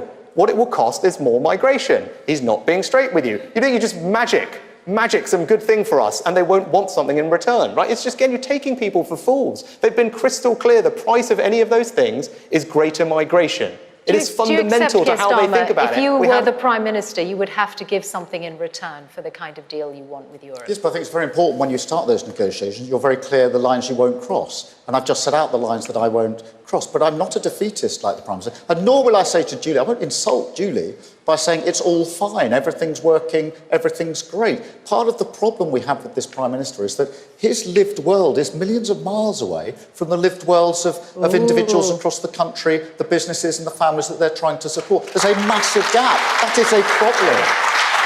But again, you just call him a rich it girl. Any greater migration as the price of a deal with the EU? Yes or no? No, I don't. But I would say this, that migration, lawful migration, is at record numbers under this Prime Minister. He's actually the most liberal Prime Minister we've ever had when it comes to immigration. The numbers have gone through the roof. they're actually far higher than they were when we were in the EU. So I really don't think you can start lecturing other people about higher migration. They've never been as high as they are on your watch. Yeah, what I can do is point out the choice for everyone at this election. This year, because of the actions I've taken, the number of visas we've issued is down by 30%. Net migration is forecast to halve in just the next 12 months because of the measures I've taken, because it was too high. But I've been Prime Minister for 18 months, now it's coming down sharply. Right? That's a progress we'll continue if I'm your Prime Minister, and we'll have a legal cap in Parliament to guarantee the numbers keep falling after that. Now, if Keir Starmer's your Prime Minister, you won't get any of that, because he opposes those changes. He won't have a legal cap on migration, and it will go up. Right? So that's the choice for your legal migration. Continue the progress we've made under me. It's forecast to halve, legal cap in Parliament, or open borders, surrender your borders to the Labour Party. He's making it up as he goes along. And in here, actually, hang on. Our next question. No, I'm going to the next question. You get BBC verified to check. I'm going to the next question. Just get BBC verified to check that. That's no problem. They're already at work. Our next question is from Tasneem Zahra. Like universities in the UK are churning out students year on year. Yeah, just start again, because we didn't hear the beginning. Just start your question again. I'm in my 20s, and it feels like universities in the UK are churning out students year on year. Young people like myself have lost hope for if they will ever get a good job or buy a home. Many of my peers are leaving the UK and going to countries like Australia or Dubai. What would you do to make me stay in the UK? Thank you, Tasneem. National service. And this is going to be the last question. Force you to do stuff for a year. What would you do to make Tasneem stay in the UK? Ensure that we've got good, well-paid, skilled jobs here for you and other young people who I do think have been let down in recent years of government, and make sure that we build the houses necessary to ensure that the dream of home ownership lives again, because at the moment it's been killed under this government. The average age planning for young regulations people to get a house is in their 30s now. I think it should be in the 20s, and if we have 5 more years of this government, it'll go up to the 40s. But we've got to build more houses, 1.5 million houses across the country. That means tough decisions about planning and where those houses are going to be, but we also need to deal with the very high rents that young people are often paying. So many say to me, I'm paying more in rent than I'd actually pay on a mortgage, a huge proportion, but I can't save. What's in the Labour manifesto on rents, just to clarify, isn't rent caps? It's saying that they will empower renters to challenge unreasonable rent increases. But we've got to build the houses, 1.5 million houses. The Prime Minister's taken down the targets for house building. They're going off a cliff,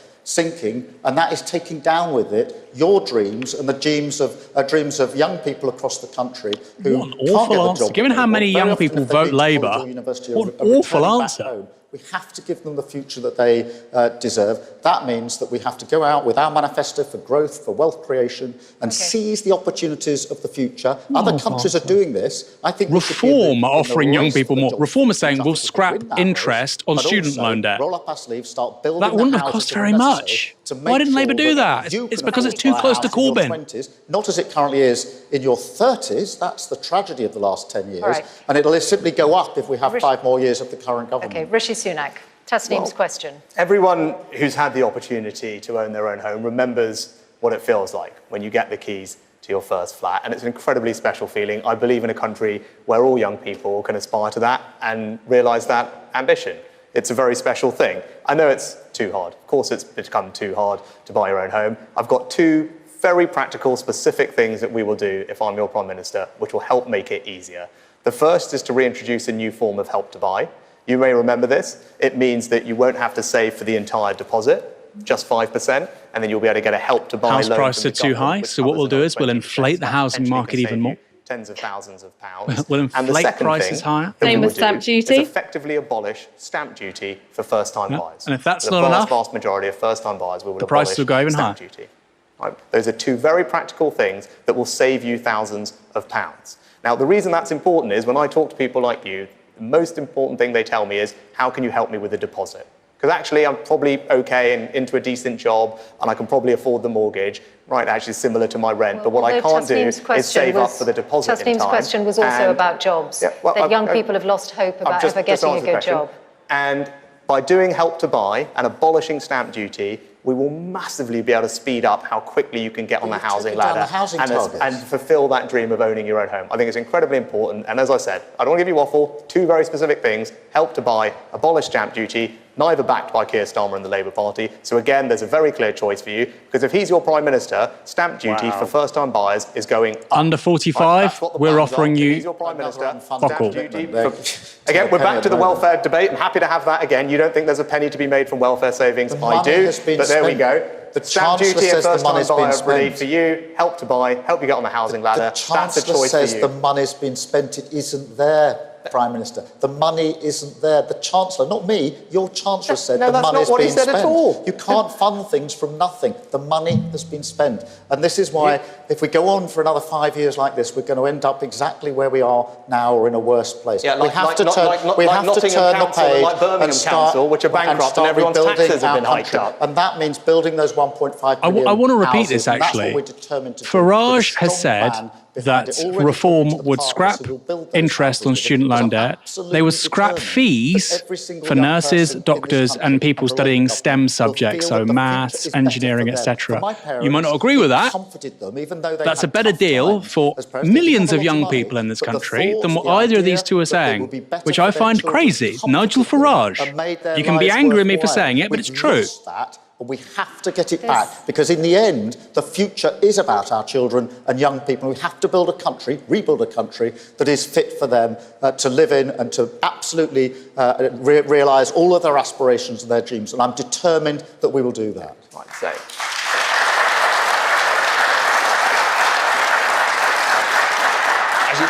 Tasneem, your question is fundamentally the reason I got into politics.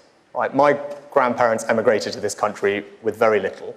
2 generations later, I have the enormous privilege of standing here as your Prime Minister. And I want you young people to have even less. I don't think my story would be possible in any other country, and that's why I feel an enormous sense of duty and gratitude to our country for what it's done for me. And I'm in politics to make a difference, to make people's lives better.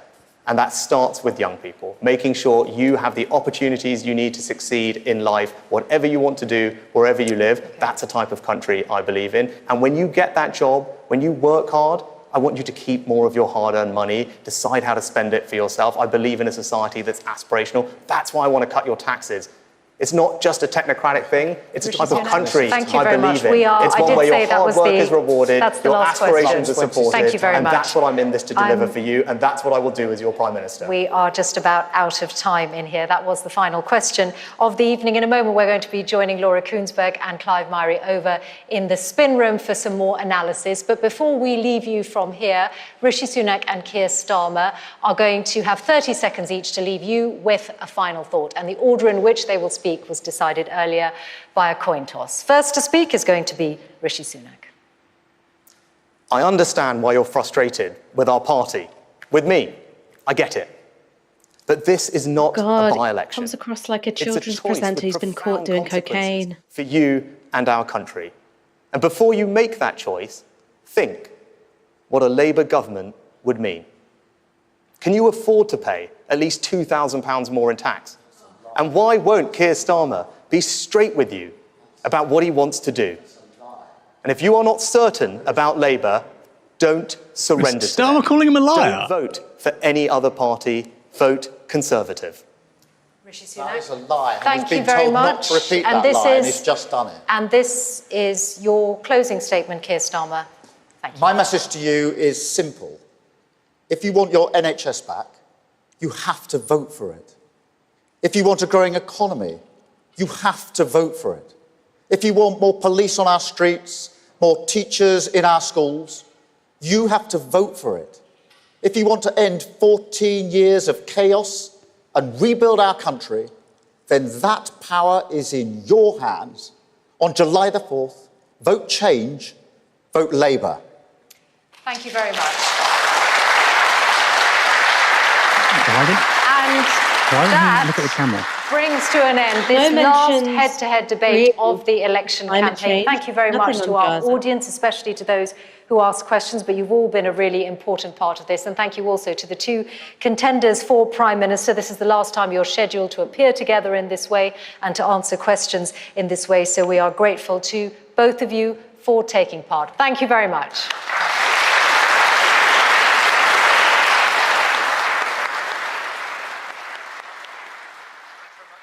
We got there. That was it. We have analysis coming up in a moment. First, though, 7,500 people like you, are watching right now. A reminder, we're funded entirely by our audience here at Novara Media, novaramedia.com/support. The link for that is in the description. We've been putting out great articles, videos, podcasts, social first stuff. We are doing something important in shifting the political dial in this country. If you agree, support our work. I have a few direct debits in the month: National Trust, RSPB, and dare I say Novara Media, the golden three. We should also say that debate ignored a ton of issues that if we were running the debate, if we were in charge, if Ash was there instead of Michelle Hussein, we would have been asking. On Gaza, nothing. There was a brief mentioning of renting, particularly how it impacts young people, but only brief. Sunak just talked about home ownership, but there was nothing really substantial. Climate change, zero. They all say it's existential, and yet when it comes to crunch during elections, very little of substance. Some of the other debates missed some of these issues, but to the best of my recollection, and feel free to correct me, none of them missed entirely climate change.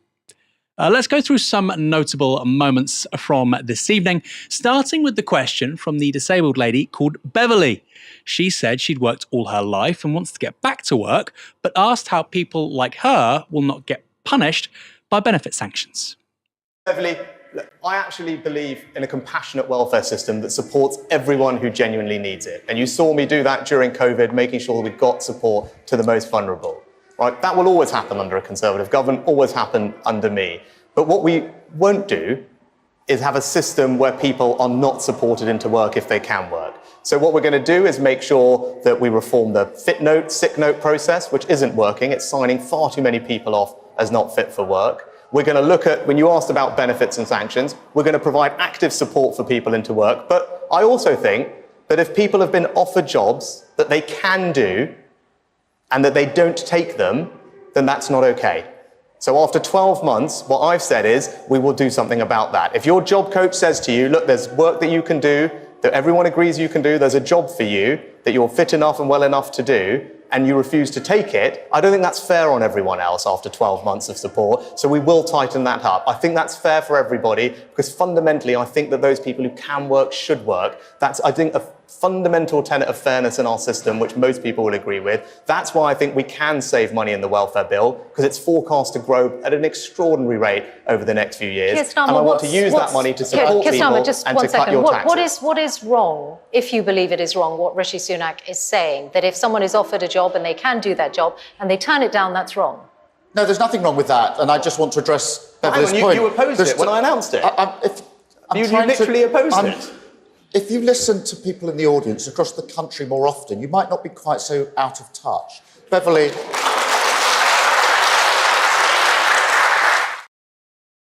In a tough debate for Starmer, that was a high point. Ash, what did you make of that question, but actually more importantly, the tone of Starmer's answer there? Well, I mean, starting just with Sunak, let's go back to the question. You've got a lady in front of you saying, I've worked all my life, I am disabled, I'm unable to work, and can you reassure me that people like me aren't going to be hit with benefit sanctions? And straight away, Sunak not only shifts the conversation towards getting people back into work, but sort of sets up this idea that too many people are signed off from work because essentially they're scamming the system, or their doctor is scamming the system by, writing sick notes for them all the time, and that's why people can't work. That is almost entirely false. One of the things that's happened over the past 14 years, due to austerity in part, is that we have become less healthy as a society. Disabled people have been left, critically worse off by successive Tory governments. And what that means is that the enablement facet of welfare, because welfare isn't just about paying people to stay at home, it's about enabling them in an ideal world with a good welfare system, it's about enabling them to lead dignified lives where they can engage with the social world around them to the best of their ability. Now, when you take away that support, people's health worsens, their ability to live their lives deteriorates, and also their ability to work will deteriorate as well. So, cutting welfare doesn't get people back into work. That is what I would consider a factual answer to be. What Rishi Sunak delivered was astonishingly callous.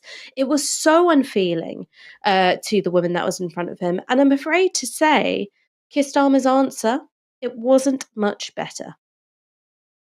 Starmer's response is what we'll turn to next. And as Ash said, it wasn't all that different.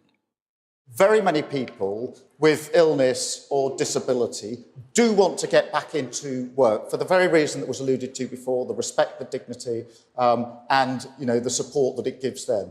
But it's difficult to do so because they're worried about whether they can do it and whether they'll last a period of months. So what a number of firms are doing, businesses, and I've been to see this myself, and I support this, is having a supported scheme where people can be supported back into work for a number of months to make sure they can make that transition and get back into work. I think that's a really good scheme. That's what we would put into place. But I do have to address this question. The Prime Minister keeps saying he's going to cut taxes. He has raised tax 26 times. Nobody's raised more tax than this Prime Minister. This is not a question about tax. This is a question about getting people back to work. So the numbers have risen considerably since the COVID pandemic. The numbers of people economically inactive due to long-term sickness has risen to 2.8 million. So how would you are seeking power. What would you get those numbers down to through the approach you're talking about? We want to get the numbers right down. We want to, with a plan to get people back into work. Partly that's supported. Partly it's the changes that we want to make to the job centres to make sure that where businesses and public services, the NHS doesn't go to the job centre when it's got vacancies. They should do, so we want to merge those two services. But the other thing, if we're going to get people back into work, is we have to tackle these terrible waiting lists because nearly 8 million people are on the waiting list. And so it's not their fault that they can't get back into work. It's the fault of the government that's put us in this terrible position. We have to address these basics. Now, if you were joining us from the top, you heard a protest which was very loud. It ebbed and flowed. It kind of disappeared for a while, and I heard it come back. Anyway, we'll go to that in a moment. Before we do, Ash, Starmer's answer. I'm not sure if you could hear the screaming in the background, but I think 2 cats are fighting in my back garden. I really hope it's not Musa. He's been embarrassing me in front of the neighbours recently. But anyway, on to Keir Starmer's response to Beverly, a woman who opened up about the fact that she's got a disability that means that she can't work anymore, whereas she did her whole life. I think that almost nothing demonstrates better the right-wing drift in this country than Keir Starmer's response. It took him so long to mention the role of NHS waiting lists in terms of worsening people's fitness to work. It took him a very long time to get there. The rest was all about getting people into work. Now, I think that there's a way in which you can tie together having a humane welfare system and enabling people to work. You can say, well, look, the number one reason why you've got more people claiming out of work benefits is because this Tory government slashed the welfare system to pieces. It cut local government funding in deprived areas 6 times worse than in richer areas, and that has had a massive impact on people's ability to work. So I deal with that. Now, the reason why Keir Starmer can't say that is because he's not actually planning for new money towards many of these services. He's promising to bring down the NHS waiting list, but when it comes to a substantial overhaul of things like personal care, care for disabled people, local government funding for enablement programs, all of that is just a big question mark, right? Just answering with a big shrug. So it's falling back on what's essentially a right-wing line, which is it's all about helping people get into work. Now, unless you've got the enablement component of that, which is fundamentally about care, all you've got are punitive means. Yeah, there's lots of comments, particularly about that and about the trans comments. We might come to that in a moment. Before we do, as I said, there was a protest throughout really the course of the event. It was very loud at the start. I mean, and that's what we heard through the mics. It would have been very, very, very loud in the room. It ebbed and flowed. I kind of heard it till the end. Anyway, we've got some footage that we can show you. This clip is from before the debate. There's a lot of people outside Nottingham Trent University. Looks like maybe 100 plus. Pretty impressive. They were very loud. And as I said, Ash, quickly, I'd love to hear your thoughts on this. That stuff actually does have an impact on politicians. It's visceral, it's there, it can't be ignored, it's not social media. Lots of people saying, we believe in something. I think it genuinely has an impact. By the way, when people are being criticised while canvassing, as long as it's being done in a calm, law-abiding way, good luck to you, you can do that. I think that really, really pushes Labour politicians into interesting places, personally. I know they react awfully at times. What are your thoughts? Well, what I thought made a big difference here was that Michelle Hussein said you can hear the sounds of a protest. Yeah. That's a healthy part of a democracy. That's also a part of a democracy. Because I guarantee you that, you know, some of those political party staffers would have been itching to brief to the media how intimidating it was to tee up a crackdown on protesters special. So the fact that Michelle Hussein said, no, this is part of a democratic process, I think is very good.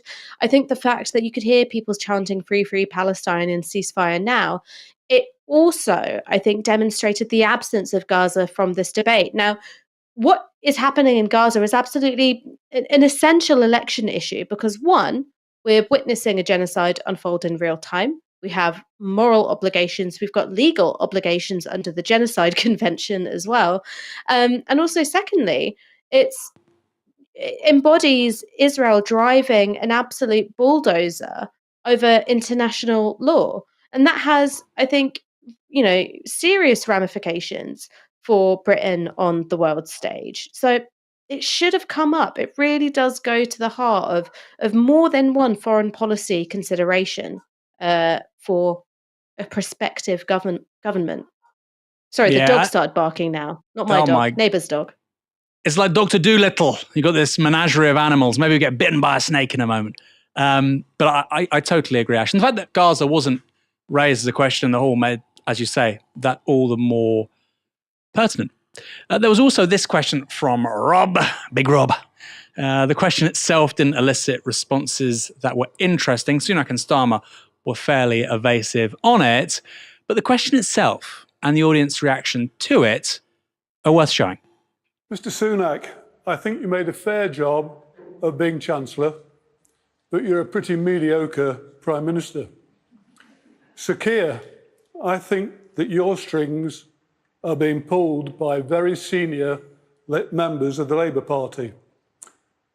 Are you two really the best we've got to be the next Prime Minister of our great country?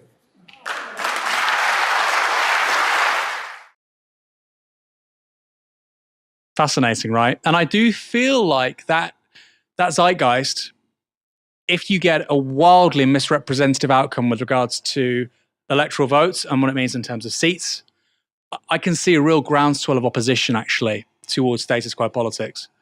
We've had that for a long time, but I can see it getting a lot worse.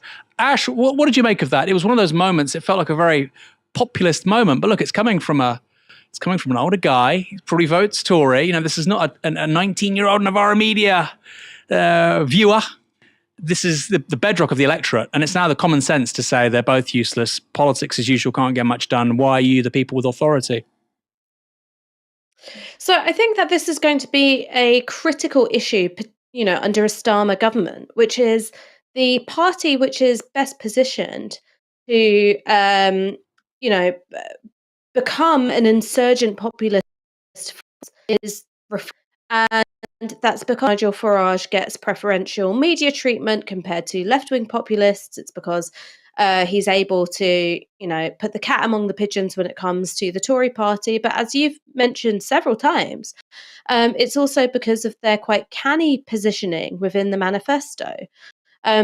taking things that we wouldn't be out of place in a left-wing party's manifesto and tying it together with a kind of, low to medium wage anti-tax kind of economic platform.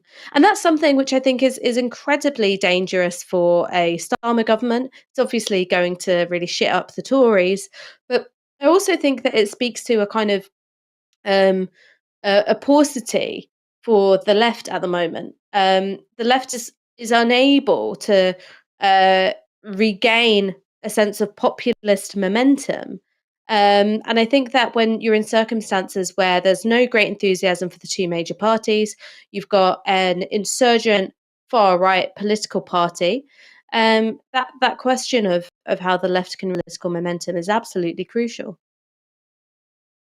I think that point about reform is so key. You know, in this general election, the Greens could do very well.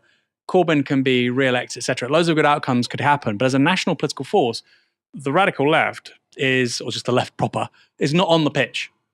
It's not on the pitch. What's fascinating for me is that some of the stuff in the Reform Manifesto or contract, as you said there a moment ago, Ash, some of that actually is identical left populism, some of the policies. Now, people watching this go, don't believe Farage, he's lying. Oh my God, Aaron's falling for it. Not at all. That to me says something quite significant, that populists, guess what? They like to be popular. And some of the policies that they talked about, 50% of utilities being in public ownership, scrapping student debt for nurses and doctors, scrapping interest on student loans, many more policies like that as well, by the way. Those are all things that I can imagine a left populist. I can imagine Corbyn. I can even imagine Galloway or even the Green Party, right? I can imagine a large swathe of the radical left offering that stuff. Farage is doing that because the centre ground, in terms of the economic argument in this country, has moved left, right? That's why it's happened. The problem is it's moved left, but the left, like I say, isn't on the pitch. We've got one more video for you. We mentioned renting that came up once, and it was in Starmer's response to a question on what should be done to help young people. It lasted a whole 19 seconds.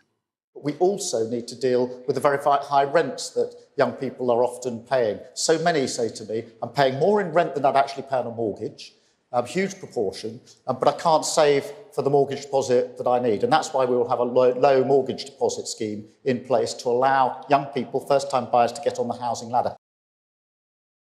What do I offer renters? Well, mortgages. Slight problem with that. We could talk all day, couldn't we, Ash, about this idea of helping people get deposits to get on the housing ladder. What that's going to do is inflate housing prices further. The reason why people can't get on the housing ladder is high house prices. Quickly, one or two policies, Ash. What should Labour be talking about to help renters that they're not already covering? Number one, a rent cap. I think that you could very easily introduce legislation which would define affordable housing in a way which brings that lower. I think you could also cap rents. You could introduce rules about rents not being allowed to increase more than, say, a certain amount above inflation, something like that. And that would go a long way towards helping young people who are stuck with unreasonable rent costs. Two, right to buy for the private rental sector. So if you've been paying rent on the same place for 5 years, 10 years, and that's not uncommon, because when people find a relatively decent landlord and a nice place they want to stay, but they can't afford to buy a house outright, think about how much capital they've sunk into that place. They should be able to get some of that back or have that count towards a deposit on that home.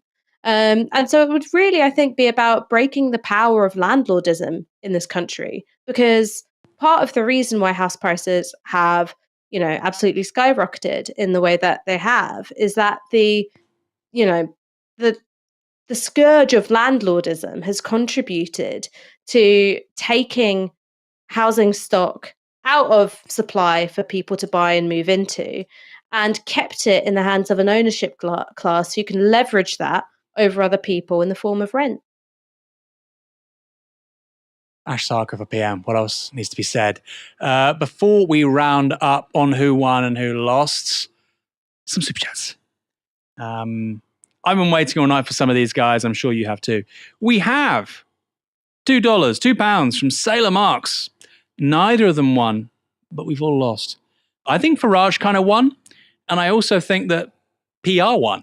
We went to that question from Rob, are you really the best to be offered to the electorate? I mean, that's why we need proportional representation. We need a wider selection of political choices for government in this country. Jan Miller on Super Chat says, Starmer seemed to be presenting his platform as quite sensible. Tory policies, very defensive in this debate. Is this the Ming Vase strategy? As in, don't drop it. Seems shit. Well, I think after watching that debate, I'm inclined to agree, Jan Miller. And Matthew Faustini with $5.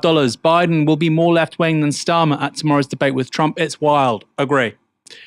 Biden, I guess, has the luxury of winning in 2020 and having previously been the vice president, but it's absolutely true. He's clearly far more confident in the offer he's giving to the electorate. James Kent with £5, with a question on the same constituency as where we are right now, Bermondsey. My MP is Neil Coyle, sick emoji. I want to vote Green, but Lib Dems historically always had an MP here, correct? Used to be Simon Hughes. Could do well and get him out. What do I do? I'll go to you in a moment, Ash. If it was me, I'd vote Green. You couldn't pay me to vote for Neil Coyle. Ash, what do you think? And after that, who was the biggest winner for you? So on the question of who I'm voting for, so I live in David Lammy's constituency. I cannot in good conscience give that man my vote, particularly after Labour's stance on Gaza. So I'll be voting Green. That's what I'm going to be doing because I want to add to their national vote share so that it registers as a signal of dissatisfaction with Labour. As for who won, who lost, I think in the broader sense, Nigel Farage won. The rightwards drift of both politicians certainly bolstered his particular brand of populism. But I think between the two, I mean, it was a weak showing from Starmer, who I think at some of these events, particularly the one which was hosted by Sophie Ridge, I believe, in Grimsby, he was incredibly confident and he looked more relaxed than I've ever seen him. Here he was tensed up, he was tetchy, losing his rag with Rishi Sunak. When it came to that final monologue, he was delivering it through gritted teeth. So Sunak got under his skin, which isn't easy for, public school educated children's TV presenter. Yeah, it's interesting, isn't it? I think Starmer's peak really came at that Grimsby debate with Sophie Ridge. I think that the snap polling was good for him generally. Also, it's really important to remember the guy's 61. Now, you might be thinking, Aaron, don't be ageist. When you're campaigning non-stop for weeks and weeks and weeks and weeks, it's going to catch up with you, right? And I suspect that's part of it. I mean, he just felt jaded and low energy tonight. Anyway, I would agree with everything Ash said. Of the two there, I thought Sunak had the better evening. We've got some polling, and rather comically, it's a dead heat. YouGov at Snap poll of that BBC debate says that 47% say Sunak won, 47% say Starmer, 6% say they don't know. I'm really inclined to disagree. I think it was pretty obvious that Sunak had the worst night. That said, there was a poll out today showing the Tories on, 60 seats? So I suppose when you've got that amount of bad momentum with you, the fact it's even 50-50 is pretty good. Just quickly as well, I have to say that I'll probably be voting for the Greens as well in this election for the same reasons as Ash. Also, I can't vote for a political party whose candidates include Luke Akehurst. I can't do that. That to me was a red line. It was crossed when he was selected as a candidate, or rather imposed as a candidate. We're going to wrap it up there. Ash, thanks for joining me this evening. Thanks so much for having me. I really need to go and de-sweat now, man. I need to wash my face, have a cold shower, rehydrate. Some people commented on the size of my bottle, and this is empty now. So that's how much water I've put away. Have you watched Chernobyl, the HBO series? That's like one of the nuclear isotopes. I'm almost, I'm expecting a meltdown in Tottenham because you just pulled it out. There's going to be a chain reaction might come all the way down to Bermondsey. Anyway, jokes aside, the next debate will be this Friday. That's the BBC Question Time special featuring Nigel Farage and Carla Denyer. I think that will be really good to watch. I think Carla Denyer has actually been the surprise MVP of this election campaign. The Greens, obviously not a massive party. Every time she's been on national media, she's very good. I have a funny feeling she might be Nigel Farage's kryptonite. And what can he do to attack the Greens? You know, they've not been in power. Carla Denya's never really run for public office before. I mean, she's been a local councillor and so on, but not like this. I'm intrigued. That's on Friday. I will be here. I hope you join me too. Obviously, we're back tomorrow night at 6 p.m. for Novara Live. I'll be here as well then because, of course, the rest of the team are going to Glasgow. I'm a bit too old for that. I've got a few greys in my beard. Who am I kidding? I went last year. But I'll be here tomorrow night. I hope to see you then. Good night.